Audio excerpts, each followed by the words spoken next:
नमस्कार और स्वागत है आप सभी का इस एक और नई गहरी चर्चा में।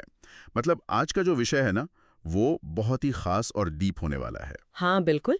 और शुरू करने से पहले मैं बताना चाहूंगी कि यहाँ सबसे दिलचस्प बात यह है कि कैसे वैश्विक कूटनीति का असर हमारी परीक्षाओं से लेकर देश की सुरक्षा तक हर जगह दिखता है। सही कहा आपने। और ये कोई सामान्य चर्चा नहीं है। यूपी कांस्टेबल और यूपी होमगार्ड जैसी प्रतियोगी परीक्षाओं की तैयारी कर रहे छात्रों के लिए ये एक मास्टर क्लास है। एकदम सही, क्योंकि हम यहाँ सिर्फ किताबी बातें नहीं करने वाले हैं। बिल्कुल नहीं। आज का हमारा मिशन है अंतर्राष्ट्रीय संगठन, वैश्विक सुरक्षा के कड़े नियम और विश्व पटल पर भारत की स्थिति के पीछे के तथ्यों को समझना और साथ ही उन्हें याद रखने की मजेदार ट्रिक सीखना। हाँ, क्योंकि जब हम इन नियमों के पीछे का क्यों और कैसे समझ लेते हैं ना, तो एग्जाम में 4 विकल्प देखकर सही उत्तर पहचानना 1 सेकंड का काम बन जाता है। तो चलिए सीधे शुरू करते हैं। इस स्लाइड में हम बात करेंगे वैश्विक सुरक्षा के कड़े नियम और भारत का स्टैंड। इसके बुलेट पॉइंट्स मैं पढ़ देता हूं। हाँ प्लीज। CTBT 1996, NPT 1968, NSG 1974 और MTCR 1987। Okay, let us unpack this. अगर मैं एक एनोलॉजी दूं, तो NPT मुझे एक ऐसे VIP क्लब की तरह लगता है जहां पुराने सदस्य, जो 1974 से पहले वाले P5 हैं, वो नए सदस्यों को अंदर घुसने ही नहीं देना चाहते हैं। आपने बिल्कुल सही पकड़ा। एनपीटी के पीछे का वाय या कारण समझना बहुत जरूरी है। भारत ने एनपीटी और सीटीबीटी पर हस्ताक्षर करने से साफ इनकार इसलिए किया क्योंकि ये पूरी तरह से भेदभावपूर्ण थे। कुछ देश हथियार रखें और बाकी शांति का पाठ पढ़ें, ये तो अजीब बात है। वही तो, इसीलिए भारत ने इसका हिस्सा बनने से मना कर दिया। अब चलिए एग्जाम के लिए इनकी मेमोरी ट्रिक्स बताती हूँ। सीटीबीटी का मतलब है कंप्लीट टेस्ट बैन, तो याद रखिए कि सब जगह टेस्ट बैन। अच्छा, सब जगह बैन। और NPT का? एनपीटी यानी नो पावर टू न्यू, मतलब नए देशों को पावर नहीं मिलेगी। एनएसजी के लिए याद रखें न्यू सप्लायर्स, भारत को रोकने के लिए बनी एक नई सप्लायर मंडली। अरे वाह, ये ट्रिक्स तो सच में बहुत आसान है। और आखिरी वाला MTCR? एमटीसीआर में एम से मिसाइल और एम से एमटीसीआर, याद रखिए ये 300 किलोमीटर से ऊपर की मिसाइल की तकनीक को रोकता है। तो सुनने वालों के लिए यहाँ एक बहुत बड़ा एग्जाम अलर्ट है। ध्यान दीजिएगा, भारत NPT और NSG का सदस्य नहीं है। सही याद दिलाया। लेकिन भारत MTCR का 35वां सदस्य बन चुका है, जिससे S-400 जैसी खरीद संभव हो पाई। बिल्कुल सही जानकारी है ये। ठीक है, अब आगे बढ़ते हैं। जब दुनिया में हथियारों की ऐसी होड़ और भेदभाव वाले नियम हो ना, तो इन सबको रोकने के लिए एक बड़ी संस्था की जरूरत पड़ती है। हाँ, किसी को तो आगे आकर दुनिया को संभालना था। तो इस स्लाइड में हम बात करेंगे विश्व शांति की सबसे बड़ी संस्था का जन्म। मेन पॉइंट्स पढ़ रहा हूं। 24 अक्टूबर 1945 की स्थापना, अंटोनियो गुतेरेस, 51 संस्थापक सदस्य पोलैंड के साथ, 193 कुल सदस्य जिसमें नवीनतम दक्षिण सुदान है, और न्यूयॉर्क के मैनहट्टन द्वीप का मुख्यालय। अब इन पॉइंट्स को ट्रिक्स के साथ डिकोड करते हैं। 24 अक्टूबर को ऐसे याद रखें कि 2-4 देशों ने मिलकर दुनिया बचाई। 2-4 यानी 24? बढ़िया। और 51 सदस्यों का क्या लॉजिक है? 51 का शगुन देकर यूएन शुरू हुआ, और जो 193वां देश है ना, दक्षिण सूडान, उसको सूखा से जोड़िए। सूखा मतलब जो शांति के सबसे ज्यादा तरस रहा था। एकदम सही। और मुख्यालय याद रखने के लिए सोचिए कि नई दुनिया की शांति के लिए न्यूयॉर्क को चुना गया। ये सच में लॉजिकली कनेक्ट हो रहा है। अगर हम इसे बड़ी तस्वीर से जोड़ें, मतलब if we connect this to the bigger picture, तो भारत का प्रभाव देखिए। आजादी से पहले ही हम वैश्विक नीतियां तय कर रहे थे। हाँ, और यही हमारा अगला एग्जाम अलर्ट भी है। भारत आजादी यानी 1947 से पहले ही 1945 में संयुक्त राष्ट्र का संस्थापक सदस्य बन गया था। ये पॉइंट परीक्षा में कई बार आता है, इसलिए ध्यान रखें। लेकिन मेरे दिमाग में एक सवाल आ रहा है। क्या इस नई दुनिया के UN में सबकी आवाज बराबर है, या यहाँ भी ताकतवर देशों का कब्जा है? ये एक बहुत ही वाजिब सवाल पूछा आपने। इस स्लाइड में हम बात करेंगे विश्व की लघु संसद और दुनिया का पुलिसमैन। इसके बुलेट पॉइंट्स पढ़ लेते हैं पहले। जरूर। महासभा में 193 सदस्य और हर सितंबर बैठक। सुरक्षा परिषद या UNSC में 15 सदस्य, जिसमें 5 स्थायी और 10 अस्थायी। स्थायी सदस्यों की वीटो पावर, जिसमें America, Russia, China, France, Britain हैं। और आखिर में भारत 8 बार अस्थायी सदस्य बना है। अब इन नंबर्स को याद रखने के लिए मैं कुछ सिंपल लॉजिक बताती हूँ। मैं भी थोड़ी मदद कर देता हूं इसमें। महा यानी सभी 193 देशों की एक समान सभा, तो ये बन गई महासभा। सही पकड़ा। और सुरक्षा परिषद में सोचिए कि 15 पुलिस वाले पूरी दुनिया की सुरक्षा संभालते हैं। और उन 5 स्थायी सदस्यों को याद रखने के लिए ABCFR ट्रिक काम आएगी। अमेरिका, ब्रिटेन, चाइना, फ्रांस और रशिया। बिल्कुल।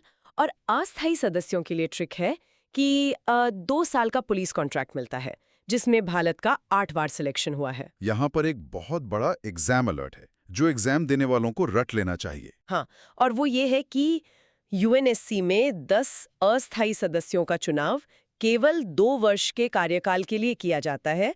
इसमें गलती नहीं होनी चाहिए। ठीक है, आगे चलते हैं। शांति और सुरक्षा के अलावा अंतर्राष्ट्रीय विवादों का न्याय और मानवाधिकारों की रक्षा कैसे होती है, ये समझना भी बहुत जरूरी है। बिल्कुल, क्योंकि सिर्फ पुलिस होने से समाज नहीं चलता, कोर्ट्स भी चाहिए। इस स्लाइड में हम बात करेंगे न्याय, समाज सेवा और प्रशासन का ढांचा। बुलेट पॉइंट्स हैं: अंतर्राष्ट्रीय न्यायालय यानी ICJ, आर्थिक एवं सामाजिक परिषद यानी इकोसॉक, और सचिवालय यानी सेक्रेटेरिएट। इसमें जो फिगर दिया है उसकी भी बात करते हैं। हाँ, इस फिगर में दिखाया गया है कि कैसे न्याय, जिसे तराजू से दर्शाया गया है, और प्रशासन, जिसे गियर से दिखाया गया है, ये दोनों मिलकर काम करते हैं। अब इनके नंबर्स की ट्रिक देखते हैं। ICJ के लिए सोचिए, जज साहब को 15 अंतर्राष्ट्रीय केस 9 साल में हेग यानी हल करने हैं। वाह, 15 जज, 9 साल का टर्म, और हेग में मुख्यालय। और अगर भारतीय जज पर सवाल आए तो याद रखें, दल यानी दलवीर और नाग यानी नागेंद्र ने राव के साथ मिलकर न्याय किया। कमाल है। इकोसॉक और सेक्रेटेरिएट की भी ट्रिक बता दीजिए। इकोसॉक में 54 लोग 3 साल तक समाज सेवा करेंगे, 5-4 लोग 3 साल तक, और सेक्रेटेरिएट में सचिव जी 5 साल तक पूरा ऑफिस संभालेंगे।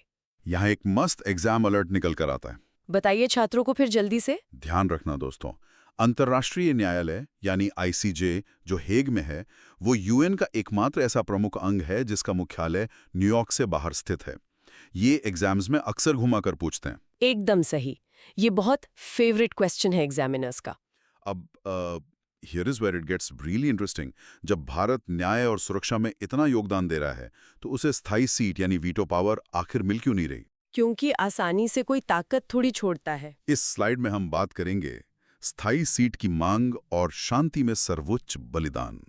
बुलेट्स कुछ इस प्रकार हैं: G4 समूह, कॉफी क्लब, शांति सेना यानी पीस कीपिंग, और महिला पुलिस इकाई। अब इनको समझते हैं। G4 को आप बिग जे के ट्रिक से याद रखें। बिग जे यानी ब्राजील, इंडिया, जर्मनी और जापान। इनको बड़ी स्थायी सीट चाहिए। तो इसमें कॉफी क्लब कहाँ से आ गया? विरोधी लोग कॉफी पीकर साजिश करते हैं।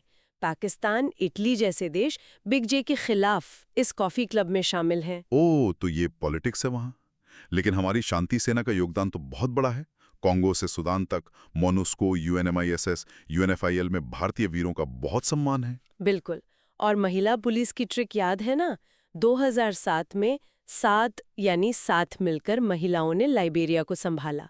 ये पहली पूर्ण महिला पुलिस इकाई थी।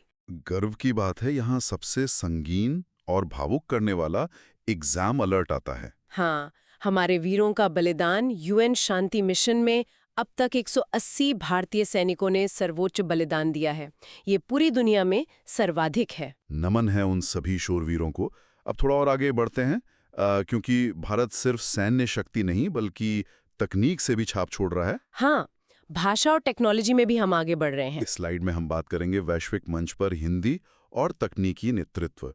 बुलेट्स हैं: हिंदी UN परियोजना, 6 आधिकारिक भाषाएं, यूनाइट अवेयर 2022, और महत्वपूर्ण स्टैंड जिसमें न्यूयॉर्क घोषणा और 2 स्टेट सोल्यूशन शामिल हैं। इनकी ट्रिक्स भी बहुत तार्किक हैं।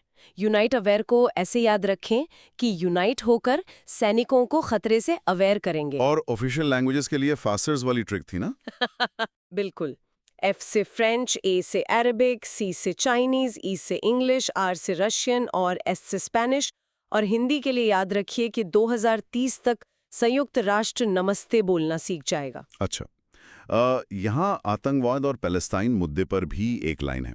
हाँ, आतंकवाद का इलाज न्यूयॉर्क घोषणा से और पैलेस्टाइन का इलाज 2 स्टेट से। यहाँ हमारा मकसद किसी एक पक्ष को सही या गलत ठहराना नहीं है। बिल्कुल नहीं, हम सिर्फ स्रोत सामग्री में दी गई ऑफिशियल नीति की फैक्चुअल बात कर रहे हैं, जो परीक्षाओं में डायरेक्टली आती है। और यहीं एक और जरूरी एग्जाम अलर्ट है। जो भाषा से जुड़ा है वही ना? हाँ, कई छात्र यहाँ कंफ्यूज होते हैं। ध्यान रहे, हिंदी वर्तमान में संयुक्त राष्ट्र की आधिकारिक यानी ऑफिशियल भाषा नहीं है। भारत इसे शामिल कराने का लगातार प्रयास कर रहा है। ये क्लैरिफिकेशन बहुत जरूरी था। So what does this all mean? Exam वाले दिन तो ये सब याद आना जरूरी है, खासकर ये सारे हेडक्वार्टर्स। हाँ, वो सबसे ज्यादा दिमाग घुमाते हैं। तो इस स्लाइड में हम बात करेंगे महत्वपूर्ण वैश्विक मुख्यालय एक मैपिंग टेक्निक के जरिए। बुलेट्स हैं जिनीवा, रोम, पेरिस, न्यूयॉर्क, वॉशिंगटन और अन्य में नायरोबी और मॉन्ट्रियल। इसे जिंदगी से जोड़कर देखते हैं। जिनीवा हो, जीने से जोड़िए। जीने के लिए क्या चाहिए? स्वास्थ्य, श्रम और व्यापार। एकदम सही। तो स्वास्थ्य यानी WHO, श्रम यानी ILO और व्यापार यानी UNCTAD, ये सब जिनीवा में है। अरे वाह! और रोम के लिए? रोम में खाना तो कृषि और खाद्य संगठन FAO रोम में है। और फैशन के लिए तो पेरिस जाना होगा। हाँ, पेरिस में फैशन और कल्चर, इसलिए यूनेस्को वहाँ है। अमेरिका की तरफ बढ़ें तो न्यूयॉर्क और वॉशिंगटन का क्या फंडा है? न्यू यानी नए बच्चों के लिए फंड यूनिसेफ न्यूयॉर्क में है और राजधानी में पैसा होता है तो IMF वॉशिंगटन में है। अफ्रीका और कनाडा भी बाकी है अभी। असली पर्यावरण अफ्रीका में है तो UNEP केन्या के नायरोबी में और हवाई जहाज कनाडा में मिलेगा तो ISCO मॉन्ट्रियल में। मैपिंग हो गई पूरी। और साथ ही एक आखिरी एग्जाम अलर्ट भी आ गया। UNCTAD का फुल फॉर्म, राइट? बिल्कुल। UNCTAD का पूर्ण रूप है United Nations conference on trade and development, जिसका मुख्यालय जिनेवा में है। ये याद रखें। चलिए, अब वक्त आ गया है कि एक क्विक रिकैप कर लें। सही बात है। आइए मिलकर सारे सातों एग्जाम अलर्ट्स का बिना रुके एक मौखिक रिवीजन करते हैं। सुनने वालों, अपना फोकस बढ़ा लो। पहला, भारत MTCR का 35वां सदस्य बन चुका है। दूसरा, भारत 1945 में ही UN का संस्थापक सदस्य बन गया था। तीसरा, UNSC के 10 अस्थायी सदस्यों का चुनाव सिर्फ 2 वर्ष के लिए होता है। चौथा, ICJ यानी हेग UN का एकमात्र बड़ा अंग है जो न्यूयॉर्क से बाहर है। पांचवां, UN शांति मिशन में 18 भारतीय सैनिकों ने बलिदान दिया है। छठा, हिंदी अभी तक UN की आधिकारिक भाषा नहीं बनी है। और आखिरी, UNCTAD का फुल फॉर्म है United Nations conference on trade and development, जिसका HQ जिनेवा में है। एकदम मस्त रिवीजन हो गया। और अब जाने से पहले मैं आप सबके दिमाग में एक सवाल छोड़ना चाहता हूँ। जरूर, सोचिए। सोचिए कि अगर UN जैसी बड़ी संस्था भारत जैसे उभरते देशों को वीटो पावर देकर खुद में बदलाव यानी रिफॉर्म नहीं करती है, तो क्या भविष्य में ब्रिक्स जैसे नए संगठन UN की जगह ले सकते हैं? ये सोचने पर मजबूर करने वाला सवाल है। इस पर विचार जरूर कीजिएगा। आज की इस गहरी चर्चा में बस इतना ही। नए तथ्यों और ट्रिक्स के साथ आगे बढ़ते रहिए। जैसा कि आपने उसका थ्योरी पोर्शन पढ़ लिया है, तो अब हम स्टार्ट करेंगे उसके MCQ प्रैक्टिस। तो चलिए पहले प्रश्न से शुरुआत करते हैं। प्रश्न 1, CTBT यानी व्यापक परमाणु परीक्षण प्रतिबंध संधि किस वर्ष अस्तित्व में आई? आपके ऑप्शन हैं option A 1968, option B 1974, option C 1987, option D 1996। आपके पास हैं 3 सेकेंड। 3, 2, 1। सही उत्तर है ऑप्शन D 1996, क्योंकि व्यापक परमाणु परीक्षण प्रतिबंध संधि को हस्ताक्षर के लिए 1996 में ही खोला गया था, जिसका उद्देश्य हर तरह के परमाणु विस्फोटों पर रोक लगाना है। अब बढ़ते हैं अगले प्रश्न की ओर। प्रश्न 2, निम्नलिखित में से भारत किस समूह का सदस्य बन चुका है? आपके ऑप्शन हैं option A NPT, option B NSG, option C MTCR, option D इनमें से कोई नहीं। आपके पास हैं 3 सेकेंड। 3, 2, 1। सही उत्तर है ऑप्शन C MTCR, क्योंकि भारत ने साल 2016 में मिसाइल प्रौद्योगिकी नियंत्रण व्यवस्था यानी MTCR की सदस्यता हासिल की थी। अब बढ़ते हैं अगले प्रश्न की ओर। प्रश्न 3, परमाणु अप्रसार संधि NPT के अनुसार किस वर्ष से पहले परमाणु बम रखने वाले देशों को ही परमाणु शक्ति माना गया है? आपके ऑप्शन हैं option A 1968, option B 1974, option C 1987, option D 1996। आपके पास हैं 3 सेकेंड। 3, 2, 1। सही उत्तर है ऑप्शन B 1974, क्योंकि NPT संधि के तहत जिन देशों ने 1974 से पहले परमाणु हथियार बना लिए थे, उन्हें ही परमाणु शक्ति संपन्न देश माना गया। अब बढ़ते हैं अगले प्रश्न की ओर। प्रश्न 4। MTCR के तहत कितनी दूरी से अधिक मारक क्षमता वाली मिसाइलों का प्रसार रोका जाता है? आपके ऑप्शन हैं। Option A 100 kilometre, option B 200 kilometre, option C 300 kilometre, option D 400 kilometre. आपके पास हैं 3 सेकंड। 3, 2, 1। सही उत्तर है ऑप्शन सी 300 किलोमीटर। क्योंकि MTCR का मुख्य उद्देश्य 300 किलोमीटर से ज्यादा रेंज वाली मिसाइलों और ड्रोन जैसी टेक्नोलॉजी के प्रसार को नियंत्रित करना है। अब बढ़ते हैं अगले प्रश्न की ओर। प्रश्न 5। NSG यानी परमाणु आपूर्तिकर्ता समूह में वर्तमान में कितने सदस्य देश हैं जो यूरेनियम व्यापार को नियंत्रित करते हैं? आपके ऑप्शन हैं। Option A 35, option B 48, option C 50, option D 54। आपके पास हैं 3 सेकंड। 3, 2, 1। सही उत्तर है ऑप्शन बी 48। क्योंकि परमाणु आपूर्तिकर्ता समूह NSG, जिसमें फिलहाल 48 सदस्य देश शामिल हैं, परमाणु सामग्री और प्रौद्योगिकी के निर्यात को नियंत्रित करता है। अब बढ़ते हैं अगले प्रश्न की ओर। प्रश्न 6। संयुक्त राष्ट्र UN की स्थापना किस तिथि को हुई थी? आपके ऑप्शन हैं। Option A 24 October 1945, option B 24 सितंबर 1945, ऑप्शन सी 15 अगस्त 1945, ऑप्शन डी 26 जनवरी 1950। आपके पास हैं 3 सेकंड। 3, 2, 1। सही उत्तर है ऑप्शन ए 24 अक्टूबर 1945। क्योंकि दूसरे विश्व युद्ध के बाद अंतर्राष्ट्रीय शांति और सुरक्षा स्थापित करने के उद्देश्य से 24 अक्टूबर 1945 को संयुक्त राष्ट्र की स्थापना हुई थी। अब बढ़ते हैं अगले प्रश्न की ओर। प्रश्न 7। संयुक्त राष्ट्र के चार्टर पर शुरुआत में कितने देशों ने हस्ताक्षर किए थे पोलैंड के जुड़ने से पहले? आपके ऑप्शन हैं। Option A 48, option B 50, option C 51, option D 193। आपके पास हैं 3 सेकंड। 3, 2, 1। सही उत्तर है ऑप्शन बी 50। क्योंकि सैन फ्रांसिस्को में सम्मेलन के अंत में 50 संस्थापक सदस्यों ने UN चार्टर पर हस्ताक्षर किए थे, पोलैंड ने बाद में हस्ताक्षर किए। अब बढ़ते हैं अगले प्रश्न की ओर। प्रश्न 8। वर्तमान में संयुक्त राष्ट्र के महासचिव कौन हैं? आपके ऑप्शन हैं। Option A Ban Ki Moon, option B Kofi Annan, option C Antonio Guterres, option D Tedros Adhanom. आपके पास है 3 सेकंड। 3, 2, 1। सही उत्तर है ऑप्शन सी एंटोनियो गुटेरेस। क्योंकि पुर्तगाल के पूर्व प्रधानमंत्री एंटोनियो गुटेरेस संयुक्त राष्ट्र के 9वें और वर्तमान महासचिव हैं। अब बढ़ते हैं अगले प्रश्न की ओर। प्रश्न 9। संयुक्त राष्ट्र का 193वां और सबसे नया सदस्य देश कौन सा है? आपके ऑप्शन हैं। Option A Montenegro, option B पूर्वी तिमोर, ऑप्शन सी दक्षिण सूडान, ऑप्शन डी स्विट्जरलैंड। आपके पास हैं 3 सेकंड।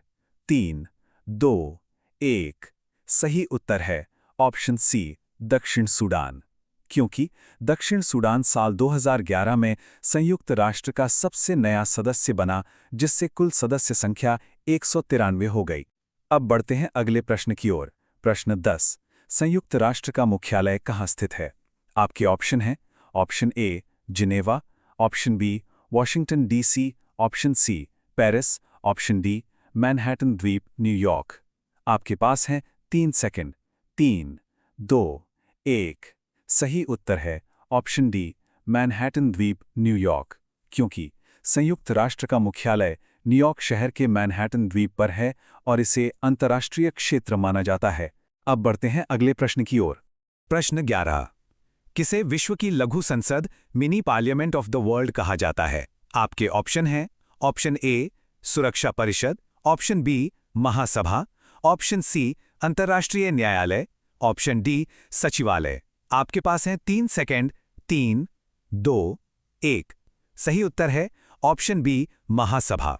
क्योंकि संयुक्त राष्ट्र महासभा को विश्व की लघु संसद इसलिए कहा जाता है क्योंकि इसमें सभी 193 सदस्य देशों का समान प्रतिनिधित्व होता है। अब बढ़ते हैं अगले प्रश्न की ओर। प्रश्न 12। संयुक्त राष्ट्र सुरक्षा परिषद UNSC में कुल कितने सदस्य होते हैं? आपके ऑप्शन हैं। Option A 5, option B 10, option C 15, option D 54। आपके पास हैं 3 सेकंड। 3, 2, 1। सही उत्तर है ऑप्शन सी 15, क्योंकि सुरक्षा परिषद में 5 स्थायी सदस्य और 10 अस्थायी सदस्य होते हैं, जिन्हें मिलाकर कुल 15 सदस्य होते हैं। अब बढ़ते हैं अगले प्रश्न की ओर। प्रश्न 13, दुनिया का पुलिसमैन किस संस्था को कहा जाता है? आपके ऑप्शन हैं ऑप्शन ए अंतर्राष्ट्रीय न्यायालय, ऑप्शन बी महासभा, option C Interpol, option D सुरक्षा परिषद। आपके पास है 3 सेकंड। 3, 2, 1। सही उत्तर है ऑप्शन डी सुरक्षा परिषद, क्योंकि अंतर्राष्ट्रीय शांति और सुरक्षा बनाए रखने की प्राथमिक जिम्मेदारी के कारण सुरक्षा परिषद को दुनिया का पुलिसमैन कहा जाता है। अब बढ़ते हैं अगले प्रश्न की ओर। प्रश्न 14, सुरक्षा परिषद में अस्थायी सदस्यों का चुनाव कितने वर्ष के कार्यकाल के लिए किया जाता है? आपके ऑप्शन है ऑप्शन ए 2 वर्ष, ऑप्शन बी 3 वर्ष, ऑप्शन सी 5 वर्ष, ऑप्शन डी 9 वर्ष। आपके पास है 3 सेकंड। 3, 2, 1। सही उत्तर है ऑप्शन ए 2 वर्ष, क्योंकि सुरक्षा परिषद के 10 अस्थायी सदस्यों का चुनाव महासभा द्वारा 2 साल के कार्यकाल के लिए किया जाता है। अब बढ़ते हैं अगले प्रश्न की ओर। प्रश्न 15, निम्नलिखित में से किस देश के पास सुरक्षा परिषद में वीटो पावर नहीं है? आपके ऑप्शन हैं option A France, option B रूस, option C Germany, option D चीन। आपके पास है 3 सेकंड। 3, 2, 1। सही उत्तर है ऑप्शन सी जर्मनी, क्योंकि वीटो पावर केवल 5 स्थायी सदस्यों चीन, फ्रांस, रूस, यूके और यूएसए के पास है, और जर्मनी एक स्थायी सदस्य नहीं है। अब बढ़ते हैं अगले प्रश्न की ओर। प्रश्न 16, भारत अब तक कितनी बार संयुक्त राष्ट्र सुरक्षा परिषद का अस्थायी सदस्य चुना जा चुका है? आपके ऑप्शन हैं ऑप्शन ए 5 बार, ऑप्शन बी 7 बार, ऑप्शन सी 8 बार, ऑप्शन डी 10 बार। आपके पास है 3 सेकंड। 3, 2, 1। सही उत्तर है ऑप्शन सी 8 बार, क्योंकि भारत को अब तक 8 बार सुरक्षा परिषद के अस्थायी सदस्य के रूप में चुना गया है, जो इसकी वैश्विक भूमिका को दर्शाता है। अब बढ़ते हैं अगले प्रश्न की ओर। प्रश्न 17, अंतर्राष्ट्रीय न्यायालय आईसीजे का मुख्यालय कहाँ स्थित है? आपके ऑप्शन हैं option A New York, option B Hague, option C Geneva, option D Rome. आपके पास हैं 3 सेकंड। 3, 2, 1। सही उत्तर है ऑप्शन बी हेग, क्योंकि अंतर्राष्ट्रीय न्यायालय, जिसे वर्ल्ड कोर्ट भी कहते हैं, नीदरलैंड के हेग शहर में स्थित है। अब बढ़ते हैं अगले प्रश्न की ओर। प्रश्न 18, अंतर्राष्ट्रीय न्यायालय में कुल कितने न्यायाधीश होते हैं? आपके ऑप्शन हैं option A 5, option B 9, option C 15, option D 21। आपके पास हैं 3 सेकंड। 3, 2, 1। सही उत्तर है ऑप्शन सी 15, क्योंकि अंतर्राष्ट्रीय न्यायालय में 15 न्यायाधीश होते हैं, जिन्हें महासभा और सुरक्षा परिषद द्वारा चुना जाता है। अब बढ़ते हैं अगले प्रश्न की ओर। प्रश्न 19, अंतर्राष्ट्रीय न्यायालय आईसीजे के न्यायाधीशों का कार्यकाल कितने वर्षों का होता है? आपके ऑप्शन हैं ऑप्शन ए 3 वर्ष, ऑप्शन बी 5 वर्ष, ऑप्शन सी 6 वर्ष, ऑप्शन डी 9 वर्ष। आपके पास हैं 3 सेकंड। 3, 2, 1। सही उत्तर है ऑप्शन डी 9 वर्ष, क्योंकि आईसीजे के न्यायाधीशों का कार्यकाल 9 साल का होता है और उन्हें दोबारा भी चुना जा सकता है। अब बढ़ते हैं अगले प्रश्न की ओर। प्रश्न 20, वर्तमान में अंतर्राष्ट्रीय न्यायालय में भारतीय न्यायाधीश कौन हैं? आपके ऑप्शन हैं option A BN Rao, option B Raghunandan Swarup Pathak, option C Nagendra Singh, option D Dalveer Bhandari. आपके पास हैं 3 सेकंड। 3, 2, 1। सही उत्तर है ऑप्शन डी दलवीर भंडारी, क्योंकि जस्टिस दलवीर भंडारी वर्तमान में अंतर्राष्ट्रीय न्यायालय में भारत का प्रतिनिधित्व कर रहे हैं। अब बढ़ते हैं अगले प्रश्न की ओर। प्रश्न 21, संयुक्त राष्ट्र की आर्थिक एवं सामाजिक परिषद इकोसॉक में कितने सदस्य होते हैं? आपके ऑप्शंस हैं option A 15, option B 35, option C 48, option D 54। आपके पास हैं 3 सेकंड। 3, 2, 1। सही उत्तर है ऑप्शन डी 54, क्योंकि आर्थिक एवं सामाजिक परिषद में 54 सदस्य देश होते हैं और यह संस्था वैश्विक आर्थिक, सामाजिक और पर्यावरणीय मुद्दों पर काम करती है। अब बढ़ते हैं अगले प्रश्न की ओर। प्रश्न 22, संयुक्त राष्ट्र के प्रशासनिक अंग सचिवालय के प्रमुख यानी महासचिव का कार्यकाल कितना होता है? आपके ऑप्शंस हैं ऑप्शन ए 2 वर्ष, ऑप्शन बी 3 वर्ष, ऑप्शन सी 4 वर्ष, ऑप्शन डी 5 वर्ष। आपके पास हैं 3 सेकंड। 3, 2, 1। सही उत्तर है ऑप्शन डी 5 वर्ष, क्योंकि संयुक्त राष्ट्र महासचिव का कार्यकाल 5 वर्ष का होता है और उन्हें दूसरे कार्यकाल के लिए भी चुना जा सकता है। अब बढ़ते हैं अगले प्रश्न की ओर। प्रश्न 23। यूएनएससी में स्थायी सीट की मांग करने वाले G4 समूह में कौन सा देश शामिल नहीं है? आपके ऑप्शन हैं option A Bharat, option B Brazil, option C Italy, option D Japan. आपके पास है 3 सेकंड। 3, 2, 1। सही उत्तर है ऑप्शन सी इटली, क्योंकि G4 समूह में भारत, ब्राजील, जर्मनी और जापान शामिल हैं जो एक दूसरे की स्थायी सदस्यता की दावेदारी का समर्थन करते हैं। अब बढ़ते हैं अगले प्रश्न की ओर। प्रश्न 24। G4 देशों का विरोध करने वाले कॉफी क्लब में प्रमुख रूप से कौन शामिल है? आपके ऑप्शन है Germany, option B Pakistan, option C France, option D Britain. आपके पास है 3 सेकंड। 3, 2, 1। सही उत्तर है ऑप्शन बी पाकिस्तान, क्योंकि कॉफी क्लब या यूनाइटिंग फॉर कंसेंसस समूह में पाकिस्तान और इटली जैसे देश हैं जो G4 की स्थायी सदस्यता का विरोध करते हैं। अब बढ़ते हैं अगले प्रश्न की ओर। प्रश्न 25। वर्ष 2007 में भारत ने किस देश में पहली बार पूर्ण महिला पुलिस इकाई तैनात की थी? आपके ऑप्शन हैं option A Congo, option B Liberia, option C Lebanon, option D दक्षिण सूडान। आपके पास है 3 सेकंड। 3, 2, 1। सही उत्तर है ऑप्शन बी लाइबेरिया, क्योंकि भारत ने संयुक्त राष्ट्र शांति मिशन के तहत 2007 में लाइबेरिया में पहली बार एक पूर्ण महिला पुलिस इकाई तैनात करके एक मिसाल कायम की थी। अब बढ़ते हैं अगले प्रश्न की ओर। प्रश्न 26। यूएन शांति मिशन में दुनिया में सर्वाधिक बलिदान किस देश के सैनिकों ने दिया है? आपके ऑप्शन हैं option A America, option B रूस, ऑप्शन सी चीन, ऑप्शन डी भारत। आपके पास हैं 3 सेकंड। 3, 2, 1। सही उत्तर है ऑप्शन डी भारत, क्योंकि संयुक्त राष्ट्र के शांति मिशनों में भारतीय सैनिकों ने दुनिया में सबसे अधिक संख्या में अपने प्राणों का बलिदान दिया है। अब बढ़ते हैं अगले प्रश्न की ओर। प्रश्न 27। संयुक्त राष्ट्र की वर्तमान में कितनी आधिकारिक भाषाएं हैं? आपके ऑप्शन हैं option A 4, option B 5, option C 6, option D 8। आपके पास है 3 सेकंड। 3, 2, 1। सही उत्तर है ऑप्शन सी 6, क्योंकि संयुक्त राष्ट्र की 6 आधिकारिक भाषाएं हैं अरबी, चीनी, अंग्रेजी, फ्रेंच, रूसी और स्पेनिश। अब बढ़ते हैं अगले प्रश्न की ओर। प्रश्न 28। निम्नलिखित में से कौन सी संयुक्त राष्ट्र की आधिकारिक भाषा नहीं है? आपके ऑप्शन है option A Spanish, option B अरबी, option C Hindi, option D French. आपके पास है 3 सेकंड। 3, 2, 1। सही उत्तर है ऑप्शन सी हिंदी, क्योंकि हिंदी संयुक्त राष्ट्र की आधिकारिक भाषाओं में शामिल नहीं है, हालांकि इसे शामिल कराने के प्रयास जारी हैं। अब बढ़ते हैं अगले प्रश्न की ओर।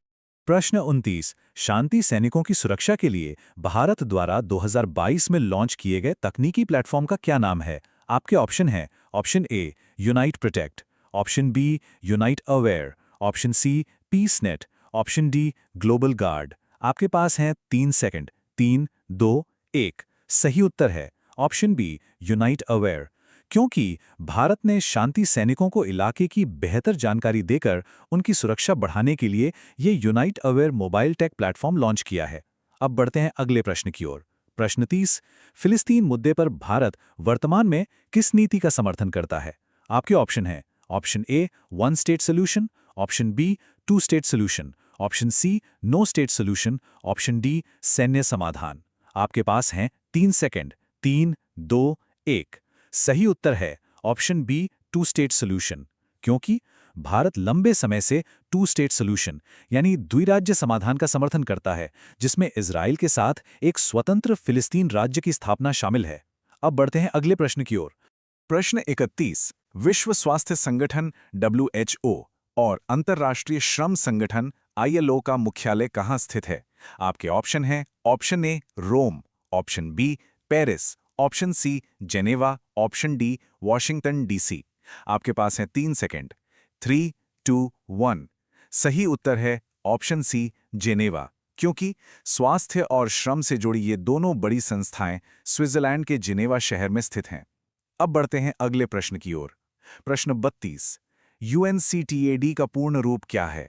आपके ऑप्शन हैं option A United Nations committee on trade and development, option B United Nations conference on trade and development, option C United Nations council on trade and development, option D United Nations centre for trade and development. आपके पास हैं 3 second. 3, 2, 1। सही उत्तर है option B United Nations conference on trade and development, क्योंकि UNCTAD व्यापार और विकास पर संयुक्त राष्ट्र का एक सम्मेलन है। अब बढ़ते हैं अगले प्रश्न की ओर। प्रश्न 33। खाद्य एवं कृषि संगठन FAO का मुख्यालय किस शहर में है? आपके ऑप्शन हैं option A Rome, option B Geneva, option C Paris, option D New York. आपके पास हैं 3 सेकंड। 3, 2, 1। सही उत्तर है ऑप्शन ए रोम, क्योंकि भूखमरी से लड़ने वाली यह महत्वपूर्ण एजेंसी FAO इटली की राजधानी रोम में स्थित है। अब बढ़ते हैं अगले प्रश्न की ओर। प्रश्न 34। यूनेस्को का मुख्यालय कहाँ स्थित है? आपके ऑप्शन हैं option A Washington DC, option B Geneva, option C London, option D Paris. आपके पास हैं 3 सेकंड। 3, 2, 1। सही उत्तर है ऑप्शन डी पेरिस, क्योंकि यूनेस्को यानी संयुक्त राष्ट्र शैक्षिक, वैज्ञानिक एवं सांस्कृतिक संगठन का मुख्यालय फ्रांस की राजधानी पेरिस में है। अब बढ़ते हैं अगले प्रश्न की ओर। प्रश्न 35। बच्चों के लिए काम करने वाली संस्था यूनिसेफ का मुख्यालय कहाँ है? आपके ऑप्शन हैं option A Paris, option B Geneva, option C New York, option D Nairobi. आपके पास है 3 सेकंड। 3, 2, 1। सही उत्तर है ऑप्शन सी न्यूयॉर्क, क्योंकि संयुक्त राष्ट्र बाल कोष यानी यूनिसेफ का मुख्यालय न्यूयॉर्क अमेरिका में है। अब बढ़ते हैं अगले प्रश्न की ओर। प्रश्न 36। अंतर्राष्ट्रीय मुद्रा कोष यानी IMF का मुख्यालय कहाँ स्थित है? आपके ऑप्शन हैं option A Washington DC, option B New York, option C Geneva, option D Rome. आपके पास है 3 सेकंड। 3, 2, 1। सही उत्तर है ऑप्शन ए वॉशिंगटन डीसी, क्योंकि वैश्विक अर्थव्यवस्था की निगरानी करने वाली संस्था अंतर्राष्ट्रीय मुद्रा कोष अमेरिका की राजधानी वॉशिंगटन डीसी में स्थित है। अब बढ़ते हैं अगले प्रश्न की ओर। प्रश्न 37। संयुक्त राष्ट्र पर्यावरण कार्यक्रम UNEP का मुख्यालय कहाँ है? आपके ऑप्शन हैं option A Montreal, option B Nairobi, option C Paris, option D Geneva. आपके पास हैं 3 सेकंड। 3, 2, 1। सही उत्तर है ऑप्शन बी नैरोबी, क्योंकि पर्यावरण से जुड़ी संयुक्त राष्ट्र की इस प्रमुख एजेंसी UNEP का मुख्यालय केन्या की राजधानी नैरोबी में है। अब बढ़ते हैं अगले प्रश्न की ओर। प्रश्न 38। अंतर्राष्ट्रीय नागरिक उड्डयन संगठन ICAO का मुख्यालय कहाँ स्थित है? आपके ऑप्शन हैं option A Rome, option B Nairobi, option C Montreal, option D Washington DC। आपके पास हैं 3 सेकंड। 3, 2, 1। सही उत्तर है ऑप्शन सी मॉन्ट्रियल, क्योंकि अंतर्राष्ट्रीय हवाई यात्रा के नियम तय करने वाली संस्था ICAO का मुख्यालय कनाडा के मॉन्ट्रियल शहर में है। प्रश्न 39। भारत संयुक्त राष्ट्र का सदस्य कब बना? आपके ऑप्शन हैं ऑप्शन ए 1945 में, ऑप्शन बी 1947 में, ऑप्शन सी 1950 में, ऑप्शन डी 1996 में। आपके पास हैं 3 सेकंड। 3, 2, 1। सही उत्तर है ऑप्शन ए 1945 में, क्योंकि भारत संयुक्त राष्ट्र के 51 संस्थापक सदस्यों में से एक है और उसने आज़ादी से पहले ही चार्टर पर हस्ताक्षर किए थे। अब बढ़ते हैं अगले प्रश्न की ओर। प्रश्न 40। इकोसॉक के सदस्यों का कार्यकाल कितने वर्ष का होता है? आपके ऑप्शन हैं ऑप्शन ए 2 वर्ष, ऑप्शन बी 3 वर्ष, ऑप्शन सी 5 वर्ष, ऑप्शन डी 9 वर्ष। आपके पास हैं 3 सेकंड। 3, 2, 1। सही उत्तर है ऑप्शन बी 3 वर्ष, क्योंकि आर्थिक एवं सामाजिक परिषद के सदस्यों का चुनाव महासभा द्वारा 3 साल के कार्यकाल के लिए किया जाता है। ये है इन सभी एमसीक्यू की आंसर की, जो कि आपके रिवीजन टाइम में बहुत हेल्प करेगी। एमसीक्यू प्रैक्टिस यहीं समाप्त होती है। एक ऐसी दुनिया की कल्पना की जा सकती है जहां कोई रेफरी न हो, मतलब व्यापार का कोई नियम न हो, हथियारों पर कोई पाबंदी न हो। हाँ, वो तो एक बहुत ही डरावनी स्थिति होगी। बिल्कुल। और जब कोई वैश्विक महामारी आए तो मदद के लिए पुकारने वाला कोई केंद्रीय नंबर भी न हो। एकदम। ये किसी साइंस फिक्शन फिल्म की कहानी लग सकती है। है ना? लेकिन आज से लगभग 80 साल पहले दूसरे विश्व युद्ध के दौरान दुनिया का कुछ ऐसा ही हाल था। तो आज के इस डीप डाइव में हम उसी अदृश्य सुरक्षा कवच को डिकोड करने वाले हैं जिसने इस दुनिया को बांध कर रखा है। यानी हमारे अंतर्राष्ट्रीय संगठन। सही कहा। प्रतियोगी परीक्षाओं की तैयारी के नजरिए से, विशेषकर यूपी कांस्टेबल या यूपी होमगार्ड जैसी परीक्षाओं के लिए ये विषय बहुत महत्वपूर्ण है। लेकिन अक्सर ये एक भूल भुलैया लगता है। इतने सारे संगठन, उनके साल, उनके मुख्यालय। ये एक बहुत ही सटीक विश्लेषण है।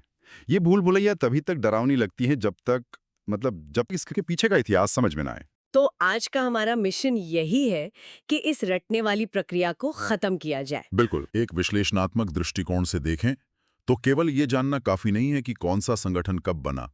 हमें यह समझना होगा कि वो क्यों बना और वो कैसे काम करता है। हाँ, क्योंकि हर संगठन के जन्म के पीछे कोई ना कोई कूटनीतिक जरूरत रही है। एकदम सही। तो आज के इस गहन अध्ययन में ऐतिहासिक संदर्भों के साथ साथ हम कुछ बहुत ही दिलचस्प मेमोरी ट्रिक्स का उपयोग करेंगे। हमारा नियम ये रहेगा कि हम हर स्लाइड को डिकोड करेंगे, पहले उसके बुलेट पॉइंट्स पढ़ेंगे और फिर उसका विस्तार से विश्लेषण करेंगे। तो चलिए इस कहानी की शुरुआत सबसे बड़े मंच से करते हैं। अगर दुनिया एक क्लासरूम है तो संयुक्त राष्ट्र यानी यूएन इस दुनिया का क्लास मॉनिटर है। हाँ, यह एक अच्छी तुलना है। तो इस स्लाइड में हम बात करेंगे संयुक्त राष्ट्र और भारतीय नेतृत्व के बारे में। इसमें हमारे बुलेट पॉइंट्स हैं विजया लक्ष्मी पंडित, अटल बिहारी वाजपेयी, पी हरीश और दलवीर भंडारी से जुड़ी जानकारी और उनके ट्रिक्स। ये नाम तो अक्सर परीक्षा के पेपर्स में सीधे सीधे पूछ लिए जाते हैं। बिल्कुल। देखिए, यूएन की स्थापना 1945 में हुई थी, लेकिन इसमें भारत की उपस्थिति शुरुआत से ही मजबूत रही है। उदाहरण के लिए वर्ष 1953 का समय बहुत महत्वपूर्ण है। अच्छा, 1953 में ऐसा क्या हुआ था? उस समय संयुक्त राष्ट्र महासभा, जिसे यूएनजीए कहते हैं, उसकी पहली महिला अध्यक्ष बनने का गौरव एक भारतीय को मिला था, विजय लक्ष्मी पंडित। अरे वाह, ये तो बहुत बड़ी बात थी उस दौर में। हाँ, और परीक्षा के लिहाज से इसे याद रखना बहुत आसान है। एक अंतर्राष्ट्रीय मंच पर एक महिला का नेतृत्व वास्तव में एक बहुत बड़ी विजय थी। तो विजय लक्ष्मी पंडित के नाम से विजय शब्द को जोड़ा जा सकता है। ये ट्रिक तो एकदम दिमाग में बैठ गई। विजय प्राप्त कर यूएन में पहली महिला। और इसके बाद 1977 का वो ऐतिहासिक पल भी आता है जब यूएन में पहली बार हिंदी गूंजी थी। एकदम से याद दिलाया। 1977 में तत्कालीन विदेश मंत्री अटल बिहारी वाजपेयी जी ने संयुक्त राष्ट्र में हिंदी में भाषण दिया था। तो इसे कैसे याद रखें? इसे ऐसे याद रखा जा सकता है कि उन्होंने अंतर्राष्ट्रीय मंच पर हमारी मातृभाषा की स्थिति को अटल कर दिया था। अटल जी से अटल। बहुत बढ़िया। और अगर हम आज के परिदृश्य की बात करें तो वर्तमान में 2025 के लिए यूएन में भारत के स्थायी प्रतिनिधि पी हरीश हैं। वैश्विक कूटनीति में आज भारत का प्रभाव हर दिशा में फैल रहा है, तो हरीश शब्द को हर दिशा से जोड़कर याद रखा जा सकता है। हरीश यानी हर दिशा, ठीक है। और इसके साथ ही अंतर्राष्ट्रीय न्यायालय यानी आईसीजे में भारतीय न्यायाधीश दलबीर भंडारी अपनी सेवाएं दे रहे हैं। अंतर्राष्ट्रीय न्यायालय, तो वहां न्याय की बात होगी। बिल्कुल, वहां न्याय का काम होता है और वहां हमारे पास न्याय का एक भंडार है। भंडार से भंडारी। क्या बात है। विजया लक्ष्मी से विजय, अटल जी से अटल, हरीश से हर दिशा और भंडारी से न्याय का भंडार। यहाँ एक बहुत ही महत्वपूर्ण एग्जाम अलर्ट देना चाहूंगा। परीक्षा में अक्सर सतत विकास लक्ष्य, जिन्हें एसडीजी कहा जाता है, उन पर सवाल आते हैं। हाँ, सस्टेनेबल डेवलपमेंट गोल्स। हाँ, ये कुल 17 लक्ष्य हैं, जैसे गरीबी हटाना, क्लीन एनर्जी वगैरह, और इनकी समय सीमा है 2015 से 2030 तक। परीक्षाओं के लिए ये वर्षों की सीमा बहुत महत्वपूर्ण है। बिल्कुल। तो अगर यूएन इस दुनिया का क्लास मॉनिटर है तो इन बातों से पता चलता है कि उस मॉनिटरिंग टीम में भारत का प्रभाव लगातार बढ़ रहा है। एकदम सही। लेकिन अगर यूएन मॉनिटर है तो इस दुनिया का बैंक अकाउंट कौन संभालता है? मतलब पैसा कहाँ से आता है? तो चलिए इस पर आते हैं। इस स्लाइड में हम बात करेंगे वित्तीय और व्यापारिक संगठनों के बारे में। हमारे बुलेट पॉइंट्स हैं वर्ल्ड बैंक, IMF, WTO और गैट का इतिहास। तो वर्ल्ड बैंक और आईएमएफ की शुरुआत कब हुई? ये सवाल हमें 1944 के उस दौर में ले जाता है जब दूसरा विश्व युद्ध खत्म होने वाला था। अमेरिका के ब्रिटेन वुड्स नामक स्थान पर दुनिया भर के नेता इकट्ठा हुए। अच्छा, क्योंकि यूरोप तो उस वक्त पूरी तरह तबाह हो चुका था। बिल्कुल, उसे दोबारा बनाने के लिए भारी फंड की जरूरत थी। इसी सम्मेलन से दो जुड़वां संस्थाओं का जन्म हुआ, वर्ल्ड बैंक और अंतर्राष्ट्रीय मुद्रा कोष यानी IMF।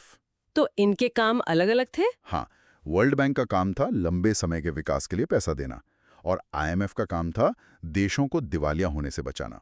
अब सवाल यह है कि इनका मुख्यालय कहाँ है? ये याद करना हमेशा मुश्किल होता है। इसका लॉजिक बहुत सीधा है। चाहे बैंक हो या फंड, दोनों का मतलब है पैसा। और दूसरे विश्व युद्ध के बाद दुनिया में पैसे और शक्ति का सबसे बड़ा केंद्र कौन सा देश बना? अमेरिका। सही।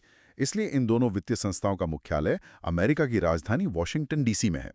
पैसा हमेशा वॉशिंगटन के पास होता है। ये तो बहुत ही स्पष्ट हो गया। जहाँ पैसा है वहीं मुख्यालय है। लेकिन अगर पैसा वॉशिंगटन से चल रहा था तो दुनिया के व्यापार का क्या? ये गैट और WTO में क्या अंतर है? देखिए, 1948 में व्यापार के लिए गैट यानी general agreement on tariffs and trade लाया गया था। लेकिन इसकी एक बहुत बड़ी सीमा थी। कैसी सीमा? ये मुख्य रूप से केवल भौतिक वस्तुओं के व्यापार तक सीमित था। लेकिन 1990 के दशक तक आते आते मतलब इंटरनेट आ रहा था, सॉफ्टवेयर और पेटेंट का व्यापार बढ़ रहा था। क्या गैट का मॉडल पूरी तरह फेल हो गया था जो हमें WTO जैसी नई संस्था बनानी पड़ी? फेल होने से ज्यादा व्यापार का स्वरूप बदल गया था। उरुग्वे दौर की एक लंबी वार्ता के बाद तय हुआ कि एक मजबूत संगठन चाहिए और इस तरह 1995 में विश्व व्यापार संगठन यानी WTO बना। तो पुराने को हटाकर नया लाया गया? हाँ, इसे याद रखने की ट्रिक है, गैट गया और WTO आ गया। अब इसके मुख्यालय की बात करें जो जिनेवा में है। स्विट्जरलैंड में? इसे कैसे याद रखें? देखिए, वैश्विक स्तर पर व्यापार में बहुत प्रतिस्पर्धा होती है जो कई बार अर्थव्यवस्थाओं के लिए जानलेवा हो सकती है। व्यापार के इस जानलेवा स्वरूप से जिनेवा को याद रखा जा सकता है। अरे वाह, व्यापार जानलेवा हो सकता है इसलिए जिनेवा। अब पैसे और व्यापार की बात तो हो गई, लेकिन जहां पैसा है वहां सुरक्षा और शक्ति प्रदर्शन भी होता है। एकदम सही। आइए अब दुनिया के शक्ति गुटों को देखते हैं, ब्रिक्स और नेटो। तो इस स्लाइड में हम बात करेंगे ब्रिक्स और नाटो की शक्ति के बारे में। इसके बुलेट पॉइंट्स हैं ब्रिक्स में 11 देश, मुख्यालय शंघाई, और नाटो की स्थापना 1949, मुख्यालय ब्रुसेल्स और इसके 32 सदस्य। ब्रिक्स तो अक्सर न्यूज में रहता है। हाँ, शुरुआत में इसमें केवल ब्राजील, रूस, भारत, चीन और साउथ अफ्रीका शामिल थे, लेकिन हाल ही में इसमें बड़े बदलाव हुए हैं। अब ये 11 देशों का समूह बन गया है। 11 देशों के नाम याद रखना तो मतलब परीक्षा के नजरिए से काफी मुश्किल होगा। इसे आसान बनाने के लिए एक ट्रिक है, नई ईंट। ब्रिक्स का मतलब ही अंग्रेजी में ब्रिक यानी ईंट होता है। अच्छा, तो नई ईंट से कैसे याद करेंगे? अंग्रेजी के अक्षरों से। ई से इथियोपिया और इजिप्ट यानी मिस्र, आई से ईरान और इंडोनेशिया, यू से UAE और एस से सऊदी अरब। हो गई ना नई ईंट? ये बहुत ही कमाल की ट्रिक है, नई ईंट। और इसके सम्मेलन की क्रोनोलॉजी भी आसान है। 2023 के शिखर सम्मेलन की अध्यक्षता भारत ने की थी, वसुदैव कुटुंबकम की थीम पर। और इसके ठीक 3 साल बाद 2026 में भारत फिर से इसकी अध्यक्षता करेगा। यहाँ एक दिलचस्प कंट्रास्ट दिखता है। मतलब ब्रिक्स आर्थिक विकास के लिए जुड़ रहा है, जबकि नाटो तो विशुद्ध रूप से एक डिफेंस क्लब या सैन्य शील्ड है। बिल्कुल सही। नाटो यानी उत्तरी अटलांटिक संधि संगठन, इसकी स्थापना 1949 में शीत युद्ध के दौरान हुई थी। ये पूरी तरह एक सैन्य संगठन है। इसका मुख्यालय कैसे याद रखा जाए? बहुत ही अनोखी ट्रिक है। नाटो शब्द को अंग्रेजी के नो टो से जोड़ लें, मतलब पैर का अंगूठा नहीं है। ठीक है। अगर पैर में अंगूठा नहीं है तो वहां ब्रश लग गया है, और ब्रश से याद आएगा ब्रुसेल्स, जो बेल्जियम में इसका मुख्यालय है। हाँ, नाटो, पैर में ब्रश, ब्रुसेल्स। ये परीक्षा में कभी नहीं भूलेगा। एक एग्जाम अलर्ट भी है। 2025 का नाटो शिखर सम्मेलन द हेग, नीदरलैंड में होगा। ठीक है, ये तो ग्लोबल पावर ब्लॉक्स हो गए, लेकिन एशिया के अंदर हमारे आसपास के क्षेत्रीय संगठन कैसे काम कर रहे हैं? तो इस स्लाइड में हम बात करेंगे एससीओ, आसियान और सार्क के बारे में। बुलेट पॉइंट्स हैं: आसियान 1967 जकार्ता, एससीओ बीजिंग जहां 2017 में भारत पाक जुड़े, और सार्क 1985 काठमांडू। सबसे पहले आसियान की बात करते हैं। आसियान का मुख्यालय इंडोनेशिया के जकार्ता में है। इसे ऐसे याद रखें कि आसियान के लोग बहुत जकास होते हैं। जकास से जकार्ता। जकास, जकार्ता। लेकिन एक सवाल है, हम एक्ट ईस्ट नीति पर इतना जोर दे रहे हैं, फिर भी भारत आसियान का आधिकारिक सदस्य क्यों नहीं है? इसका सीधा कारण भौगोलिक सीमाएं हैं। भारत भू-राजनीतिक रूप से दक्षिण एशिया का हिस्सा है, जबकि आसियान दक्षिण पूर्व एशिया का संगठन है। अच्छा, इसीलिए हम सार्क के सदस्य हैं। बिल्कुल, हम सार्क के संस्थापक सदस्य हैं। सार्क की स्थापना 1985 में हुई थी और मुख्यालय नेपाल के काठमांडू में है। इसे याद करने की भी कोई ट्रिक है? हाँ, बहुत ही साधारण सी ट्रिक है। शार्क मछली, जो अंग्रेजी का शार्क है, वह कभी काठ यानी लकड़ी नहीं खाती। काठ से याद रहेगा काठमांडू। शार्क मछली काठ नहीं खाती। बहुत बढ़िया। और एससीओ? एससीओ यानी शंघाई सहयोग संगठन। इसमें 2017 में भारत और पाकिस्तान एक साथ सदस्य बने थे। हाल ही में बेलारूस इसका 10वां सदस्य बना है। इसका मुख्यालय कहाँ है? नाम तो शंघाई है। यही कैच है, नाम शंघाई है लेकिन इसका मुख्यालय और सारा काम बीजिंग से होता है। ये एग्जाम में फंसाने वाला सवाल होता है। एक और बात, 2025 की अध्यक्षता चीन करेगा। तो जमीन से जुड़े संगठनों के बाद अब समुद्र की बात करते हैं, विशेषकर इंडो पैसिफिक की। ये नए गठजोड़ तो समुद्र के अंदर सीसीटीवी कैमरे और सिक्योरिटी गार्ड का काम कर रहे हैं। बिल्कुल, ताकि कोई एक देश पूरे समंदर पर कब्जा न कर ले। तो इस स्लाइड में हम बात करेंगे क्वाड, I2U2 और ऑकस के बारे में। इसके बुलेट पॉइंट्स में इनके नाम और स्थापना के वर्ष शामिल हैं। क्वाड तो 4 देशों का समूह है ना? हाँ, भारत, अमेरिका, जापान और ऑस्ट्रेलिया। 2007 में शिंजो आबे ने इसे पेश किया था। ट्रिक ये है कि 4 दिशाओं के 4 सबसे मजबूत देश। और ये I2U2 क्या है? नाम बड़ा अजीब सा है। इसे पश्चिमी एशियाई क्वाड कहते हैं। अक्टूबर 2021 में अब्राहम समझौते के बाद ये बना। ट्रिक इसके नाम में ही है। आई वाले 2 देश इंडिया और इजराइल, और यू वाले 2 देश यूएसए और यूएई। अरे ये तो बहुत आसान हो गया। और ऑकस? ऑकस में भी नाम छिपे हैं। ए से ऑस्ट्रेलिया, यूके से यूनाइटेड किंगडम और यूएस से अमेरिका। ये परमाणु पनडुब्बी की तकनीक साझा करने का समझौता है। चलिए, भू राजनीति और सेना से हटकर अब उस चीज पर बात करते हैं जो पूरी मानवता के लिए खतरा है, हमारा पर्यावरण। तो इस स्लाइड में हम बात करेंगे IUCN, UNF, CCC और NOA यानी नोआ के बारे में। बुलेट पॉइंट्स हैं: IUCN 1948 gland, red data book, और UNF CCC का बॉन, जर्मनी में मुख्यालय। ये रेड डेटा बुक तो प्रतियोगी परीक्षाओं में सबसे ज्यादा पूछे जाने वाले सवालों में से एक है। ये सच में छात्रों के लिए एक रेड अलर्ट टॉपिक है। बिल्कुल सही कहा। जो भी संकटग्रस्त प्रजातियां हैं वो इसमें आती हैं। खतरे का रंग रेड होता है। और इसे कौन निकालता है? IUCN। इसे कैसे याद रखें? बहुत आसान है। ICU in red book, ICUN red book. और इसका मुख्यालय स्विट्जरलैंड के ग्लैंड में है। बहुत खूब। और जलवायु परिवर्तन वाला संगठन? वो है UNFCCC। इसका मुख्यालय जर्मनी के बॉन में है। इसे ऐसे याद रखें कि ग्लोबल वार्मिंग से हमारी जलवायु बर्न हो रही है, उसे बचाना है। बर्न से बॉन याद आ जाएगा। बर्न से बॉन, एकदम सटीक। इसके अलावा महासागरों के अध्ययन के लिए अमेरिका की संस्था नोआ की स्थापना 1970 में हुई थी और 2025 में विश्व संरक्षण कांग्रेस की बैठक अबू धाबी में होगी। ये भी याद रखना चाहिए।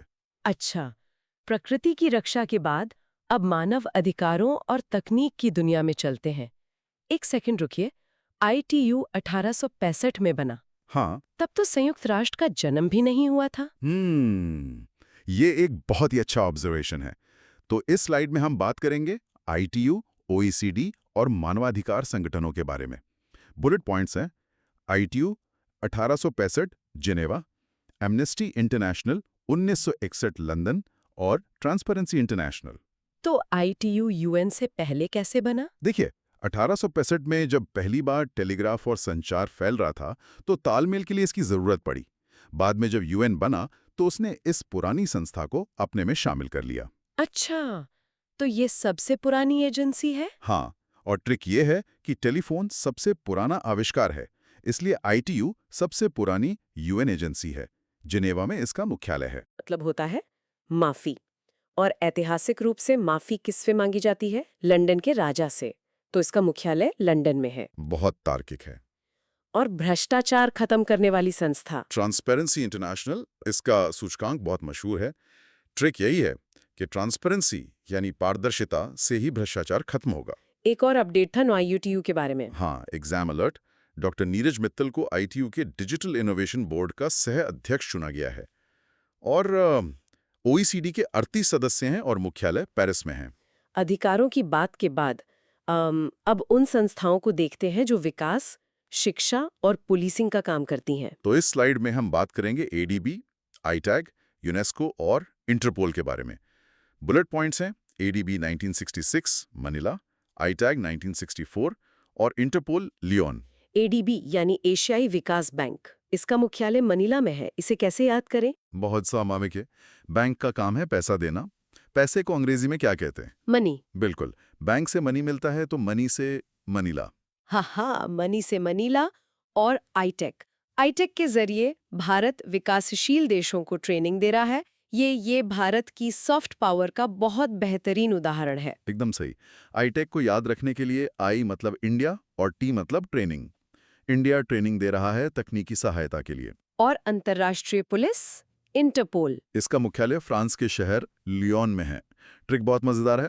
पुलिस अपराधियों पर लॉयन यानी शेर की तरह झपटती है। लॉयन से याद रहेगा लियोन। लॉयन से लियोन। और ऐतिहासिक धरोहरों के लिए?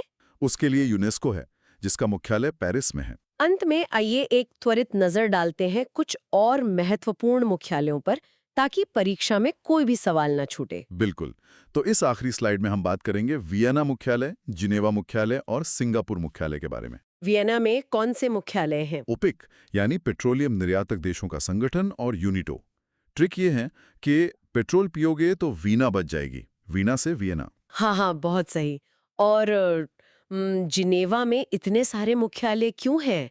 रेड क्रॉस, विपो, मौसम विज्ञान संगठन, क्या वहाँ के तटस्थता इसका कारण है? हाँ, 100% यही कारण है। स्विट्जरलैंड हमेशा युद्धों में तटस्थ रहा, तो इसे याद रखने का सूत्र है, जब मौसम खराब होता है यानी WMO, तो संपत्ति यानी विपो और जानमाल यानी रेड क्रॉस जिनेवा में ही सबसे सुरक्षित रहते हैं। रेड क्रॉस को तो 3 बार नोबेल भी मिला है।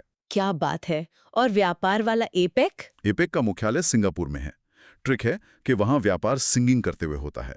और एक आखिरी एग्जाम अलर्ट, UNFPA यानी जनसंख्या कोष न्यूयॉर्क में है। इसका बहुत सुंदर आदर्श वाक्य है: हर गर्भावस्था वांछनीय हो, हर जन सुरक्षित हो। तो ये थी दुनिया को चलाने वाले संगठनों की पूरी कहानी। अब समय है इस पूरी क्लास के एक तेज मौखिक रिवीजन का। बिल्कुल, शुरू कीजिए।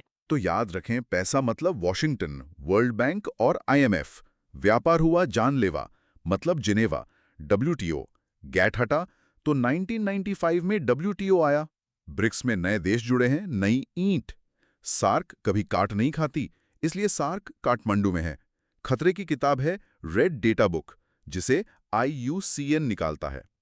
जलवायु बर्न हो रही है तो UNFCCC बॉन में है। पुलिस शेर की तरह झपटती है, इंटरपोल लियोन में।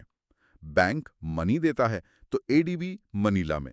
और सबसे पुराना टेलीफोन है, इसलिए ITU सबसे पुरानी एजेंसी है। बहुत ही शानदार रिवीजन।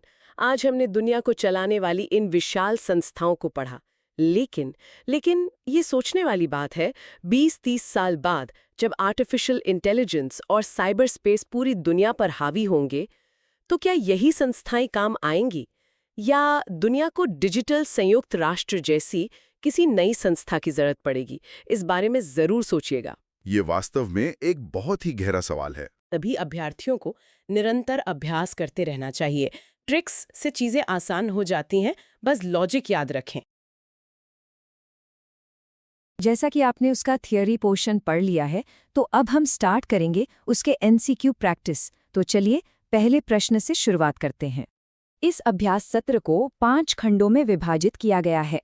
संयुक्त राष्ट्र और सहयोगी, वैश्विक व्यापार संगठन, रणनीतिक गठबंधन और समूह, पर्यावरण एवं संरक्षण निकाय और विशिष्ट अंतर्राष्ट्रीय एजेंसियां।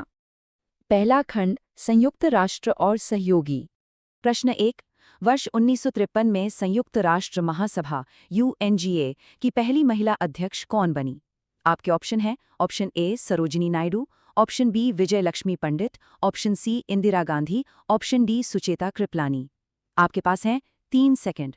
3, 2, 1। सही उत्तर है ऑप्शन बी विजय लक्ष्मी पंडित। क्योंकि विजय लक्ष्मी पंडित एक भारतीय राजनयिक थी जिन्हें 1953 में संयुक्त राष्ट्र महासभा का 8वां अध्यक्ष चुना गया था और वे यह पद संभालने वाली पहली महिला थीं। अब बढ़ते हैं अगले प्रश्न की ओर।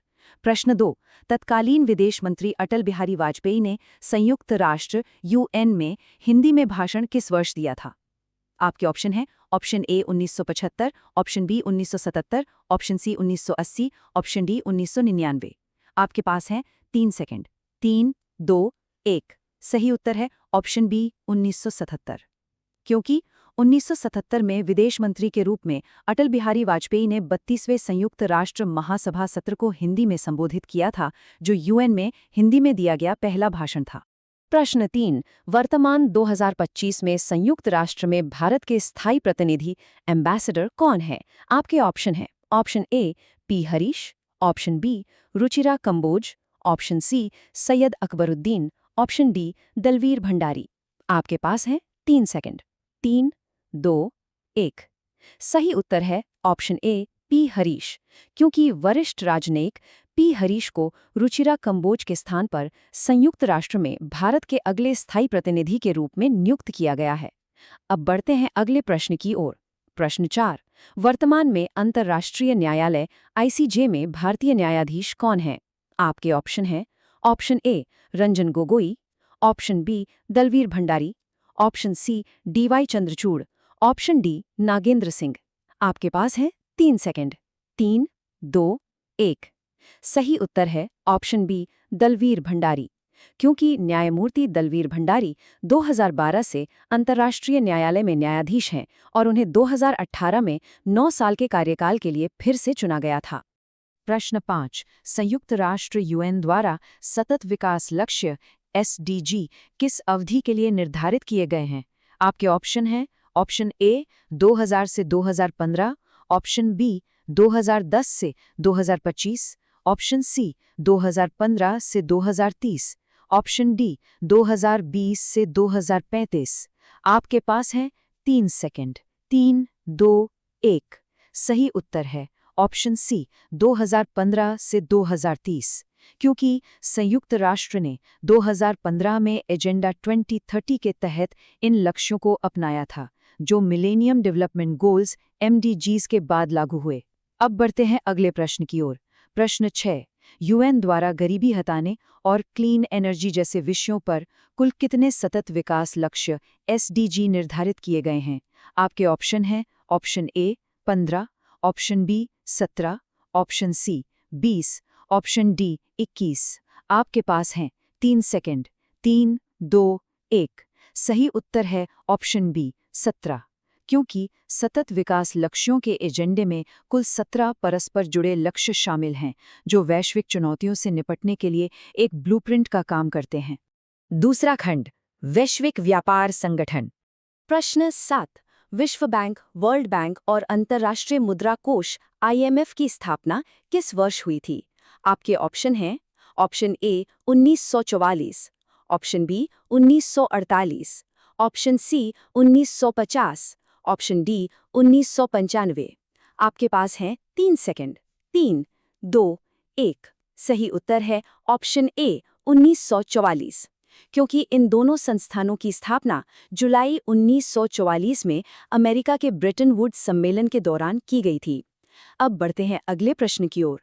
प्रश्न 8। विश्व बैंक, वर्ल्ड बैंक और IMF का मुख्यालय कहाँ स्थित है? आपके ऑप्शन है option A Geneva, option B New York, option C Paris, option D Washington DC। आपके पास है 3 सेकंड। 3, 2, 1। सही उत्तर है ऑप्शन डी वॉशिंगटन DC।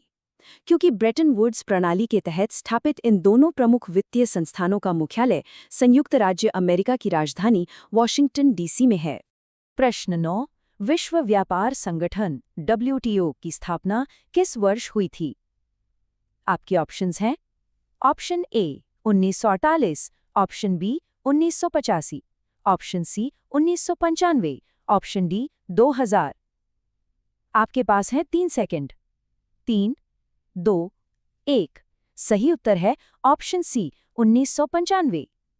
क्योंकि विश्व व्यापार संगठन की स्थापना 1 जनवरी 1995 को मराकेश समझौते के तहत की गई थी। अब बढ़ते हैं अगले प्रश्न की ओर।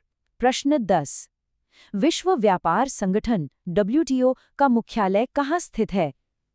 आपके ऑप्शंस हैं option A Geneva Switzerland, option B Brussels Belgium, option C London Britain, option D Manila Philippines.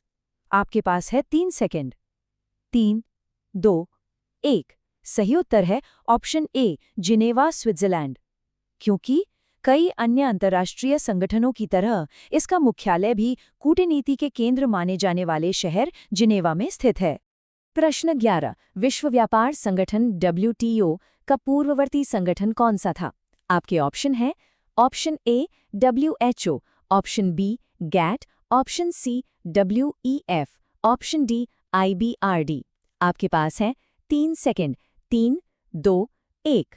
सही उत्तर है ऑप्शन बी GATT, क्योंकि WTO ने 1948 में स्थापित टैरिफ और व्यापार पर सामान्य समझौते GATT की जगह ली थी। अब बढ़ते हैं अगले प्रश्न की ओर। प्रश्न 12। वर्ष 1948 में स्थापित GATT का पूर्ण रूप क्या है? आपके ऑप्शन है option A general agreement on tariffs and trade, option B global agreement on trade and tariffs, option C general association of trade and tariffs, option D global association for trading and taxes. आपके पास है 3 second. 3, 2, 1।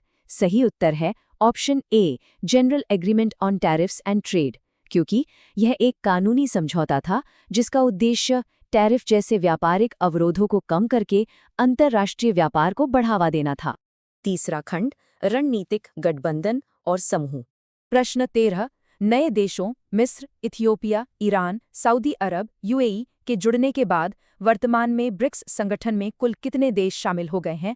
आपके option हैं option A 8, option B 9, option C 10, option D 11। आपके पास हैं 3 second. 3, 2, 1। सही उत्तर है ऑप्शन डी 11, क्योंकि जनवरी 2024 में 5 नए देशों के शामिल होने के साथ ब्रिक्स समूह का महत्वपूर्ण विस्तार हुआ है, जिससे इसके वैश्विक स्थिति और मजबूत हुई है। अब बढ़ते हैं अगले प्रश्न की ओर। प्रश्न 14। ब्रिक्स का मुख्यालय कहाँ स्थित है? आपके ऑप्शन हैं option A Moscow, option B Beijing, option C Shanghai, option D New Delhi. आपके पास है 3 सेकंड। 3, 2, 1। सही उत्तर है ऑप्शन सी शंघाई, क्योंकि ब्रिक्स देशों द्वारा स्थापित न्यू डेवलपमेंट बैंक NDB, जिसे अक्सर ब्रिक्स बैंक कहा जाता है, का मुख्यालय चीन के शंघाई शहर में है। प्रश्न 15। वर्ष 2023 के ब्रिक्स सम्मेलन की अध्यक्षता भारत ने की थी। आगामी किस वर्ष में फिर से भारत इसकी अध्यक्षता करेगा? आपके ऑप्शन हैं option A 2024, option B 2025, option C 2026, option D 2027। आपके पास है 3 सेकंड। 3, 2, 1। सही उत्तर है ऑप्शन सी 2026, क्योंकि ब्रिक्स की अध्यक्षता सदस्यों के बीच सालाना घूमती है। रूस 2024 और ब्राजील 2025 के बाद भारत 2026 में अध्यक्षता करेगा। अब बढ़ते हैं अगले प्रश्न की ओर। प्रश्न 16। उत्तरी अटलांटिक संधि संगठन नाटो की स्थापना किस वर्ष हुई थी?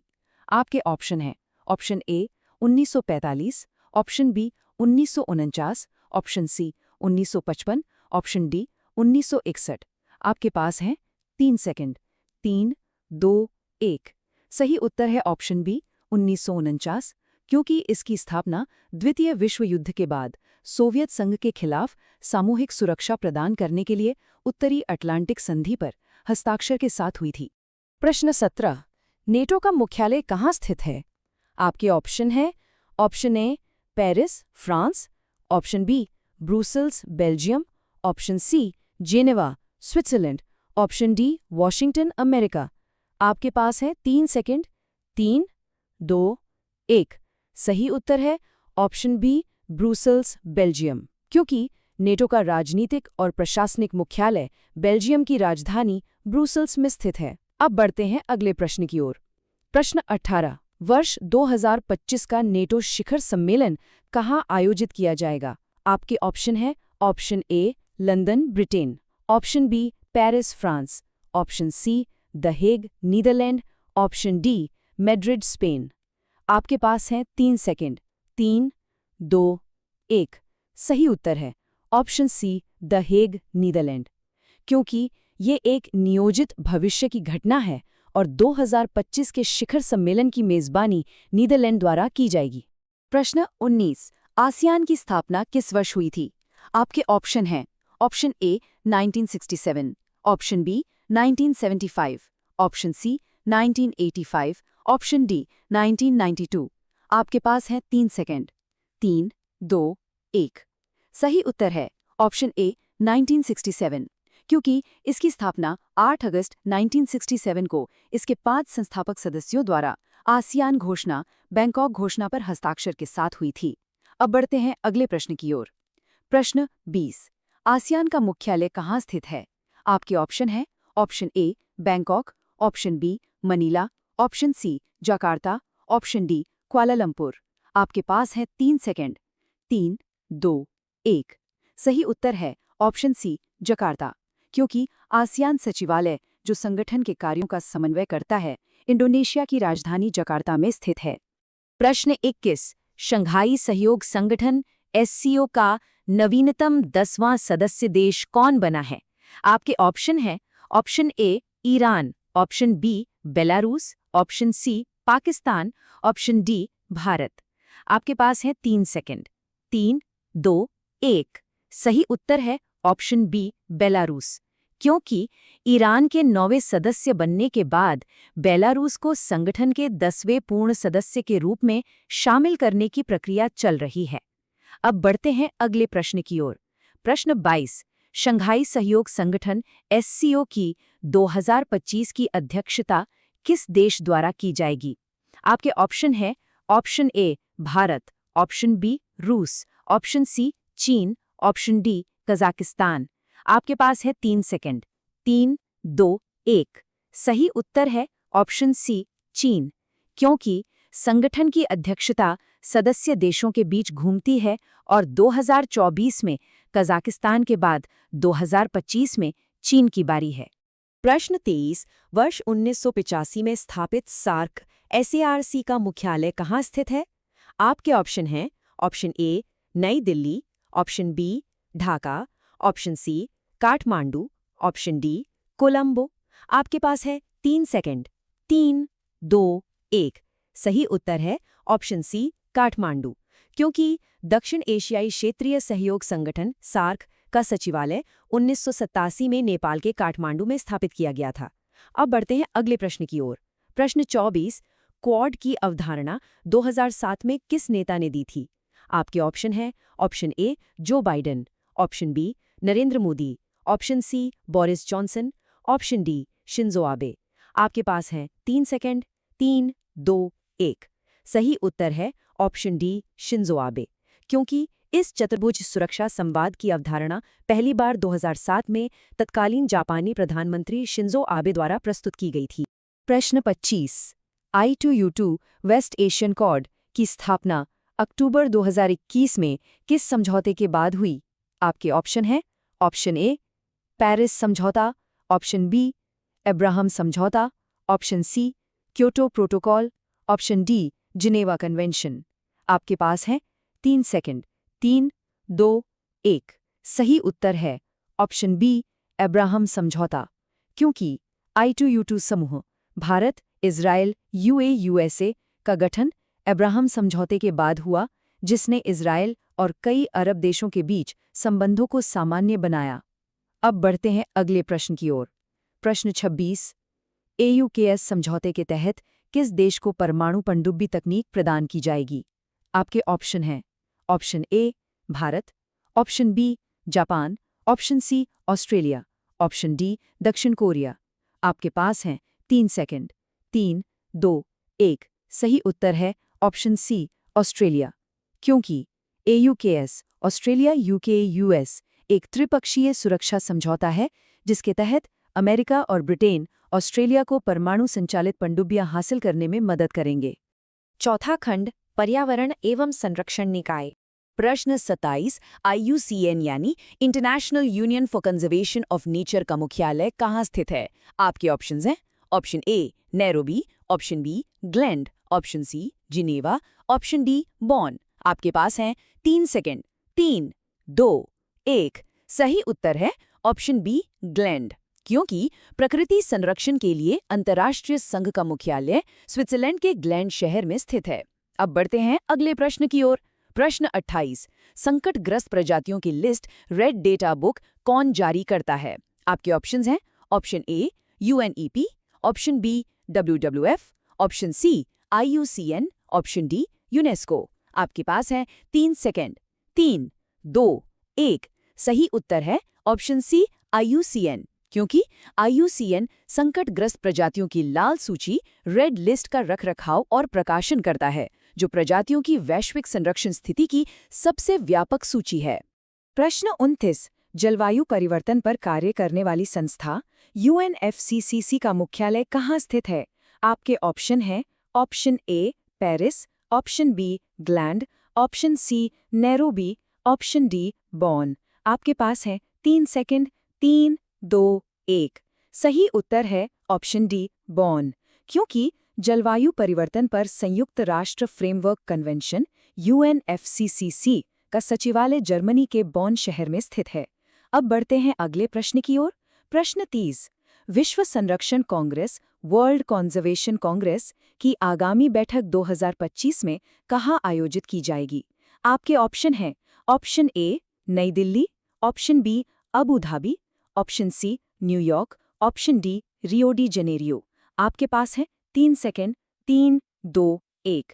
सही उत्तर है ऑप्शन बी अबू धाबी, क्योंकि IUCN द्वारा आयोजित की जाने वाली यह महत्वपूर्ण बैठक 2025 में संयुक्त अरब अमीरात के अबू धाबी में निर्धारित है। पांचवा और अंतिम खंड विशिष्ट अंतर्राष्ट्रीय एजेंसियां। प्रश्न 31 संयुक्त राष्ट्र की सबसे पुरानी एजेंसी अंतर्राष्ट्रीय दूरसंचार संघ ITU की स्थापना कब हुई थी? आपके ऑप्शन है option A 1865, option B 1919, option C 1945, option D 1995। आपके पास है 3 सेकंड। 3, 2, 1। सही उत्तर है ऑप्शन ए 1865, क्योंकि इसकी स्थापना अंतर्राष्ट्रीय टेलीग्राफ संघ के रूप में हुई थी और यह संयुक्त राष्ट्र के अस्तित्व में आने से भी कई दशक पहले से कार्यरत है। अब बढ़ते हैं अगले प्रश्न की ओर। प्रश्न 32 मानवाधिकारों के लिए लड़ने वाले संगठन एमनेस्टी इंटरनेशनल का मुख्यालय कहाँ स्थित है? आपके ऑप्शन है option A Geneva, option B Washington, option C London, option D Paris. आपके पास है 3 सेकंड। 3, 2, 1। सही उत्तर है ऑप्शन सी लंदन, क्योंकि यह मानवाधिकारों पर केंद्रित एक गैर सरकारी संगठन है जिसका अंतर्राष्ट्रीय सचिवालय यूनाइटेड किंगडम के लंदन में है। प्रश्न 33 भ्रष्टाचार बोध सूचकांक करप्शन परसेप्शंस इंडेक्स कौन सी संस्था जारी करती है? आपके ऑप्शन है ऑप्शन ए विश्व bank, option B transparency international, option C amnesty international, option D विश्व आर्थिक मंच। आपके पास है 3 सेकंड। 3, 2, 1। सही उत्तर है ऑप्शन बी ट्रांसपेरेंसी इंटरनेशनल, क्योंकि ट्रांसपेरेंसी इंटरनेशनल एक जर्मन गैर सरकारी संगठन है जो सार्वजनिक क्षेत्र के भ्रष्टाचार के अनुमानित स्तरों के आधार पर देशों की वार्षिक रैंकिंग जारी करता है। अब बढ़ते हैं अगले प्रश्न की ओर। प्रश्न 34 38 सदस्य देशों वाले संगठन OECD का मुख्यालय कहाँ स्थित है? आपके ऑप्शन हैं option A Paris, option B London, option C New York, option D Rome. आपके पास है 3 सेकंड। 3, 2, 1। सही उत्तर है ऑप्शन ए पेरिस, क्योंकि आर्थिक सहयोग और विकास संगठन OECD का मुख्यालय फ्रांस के पेरिस में शैटो डे ला मुएट में स्थित है। प्रश्न 35। एशियाई विकास बैंक ADB की स्थापना 1966 में हुई। इसका मुख्यालय कहाँ है? आपके ऑप्शन हैं option A Shanghai, option B Jakarta, option C Manila, option D Beijing. आपके पास हैं 3 सेकंड। 3, 2, 1। सही उत्तर है ऑप्शन सी मनीला, क्योंकि एशियाई विकास बैंक एक क्षेत्रीय विकास बैंक है जिसका मुख्यालय फिलीपींस के मेट्रो मनीला में स्थित है। अब बढ़ते हैं अगले प्रश्न की ओर। प्रश्न 36। अपराधियों पर झपटने वाली अंतर्राष्ट्रीय पुलिस इंटरपोल का मुख्यालय कहाँ स्थित है? आपके ऑप्शन हैं option A Geneva, Switzerland, option B Paris, France, option C Lyon, France, option D London, Britain. आपके पास हैं 3 सेकंड। 3, 2, 1। सही उत्तर है ऑप्शन सी लियोन, फ्रांस, क्योंकि अंतर्राष्ट्रीय आपराधिक पुलिस संगठन इंटरपोल का जनरल सचिवालय मुख्यालय फ्रांस के लियोन शहर में स्थित है। प्रश्न 37। पेट्रोलियम निर्यातक देशों के संगठन ओपेक OPEC का मुख्यालय कहाँ स्थित है? आपके ऑप्शन है option A Riyadh, option B Dubai, option C Vienna, option D Tehran. आपके पास है 3 सेकंड। 3, 2, 1। सही उत्तर है ऑप्शन सी वियना, क्योंकि ओपेक का मुख्यालय ऑस्ट्रिया की राजधानी वियना में है। हालांकि ऑस्ट्रिया स्वयं ओपेक का सदस्य देश नहीं है। अब बढ़ते हैं अगले प्रश्न की ओर। प्रश्न 38। विश्व की सांस्कृतिक और ऐतिहासिक धरोहरों के संरक्षण का कार्य करने वाले यूनेस्को का मुख्यालय कहाँ है? आपके ऑप्शन हैं option A Paris, option B Rome, option C Geneva, option D London. आपके पास है 3 सेकंड। 3, 2, 1। सही उत्तर है ऑप्शन ए पेरिस, क्योंकि संयुक्त राष्ट्र शैक्षिक, वैज्ञानिक और सांस्कृतिक संगठन यूनेस्को का मुख्यालय फ्रांस के पेरिस में प्लेस डे फोंटेनॉय में स्थित है। प्रश्न 39। रेड क्रॉस WIPO और विश्व मौसम विज्ञान WMO का मुख्यालय किस शहर में है? आपके ऑप्शन हैं option A New York, option B Paris, option C Geneva, option D Vienna. आपके पास है 3 सेकंड। 3, 2, 1। सही उत्तर है ऑप्शन सी जिनेवा, क्योंकि स्विट्जरलैंड का जिनेवा शहर कई अंतर्राष्ट्रीय संगठनों का केंद्र है, जिनमें रेड क्रॉस की अंतर्राष्ट्रीय समिति, विश्व बौद्धिक संपदा संगठन और विश्व मौसम विज्ञान संगठन शामिल हैं। अब बढ़ते हैं अगले प्रश्न की ओर। प्रश्न 40। UNFPA जनसंख्या कोष, जिसका आदर्श वाक्य हर गर्भावस्था वांछनीय हो है, का मुख्यालय कहाँ है? आपके ऑप्शन हैं option A Washington DC, option B New York, option C Geneva और ऑप्शन डी पेरिस। आपके पास है 3 सेकंड। 3, 2, 1। सही उत्तर है ऑप्शन बी न्यूयॉर्क, क्योंकि संयुक्त राष्ट्र जनसंख्या कोष UNFPA, जो प्रजनन स्वास्थ्य पर केंद्रित है, संयुक्त राष्ट्र की कई अन्य एजेंसियों की तरह न्यूयॉर्क शहर में स्थित है। ये है इन सभी MCQs की आंसर की, जो कि आपके रिवीजन टाइम में बहुत हेल्प करेगी। MCQ प्रैक्टिस यहीं समाप्त होती है।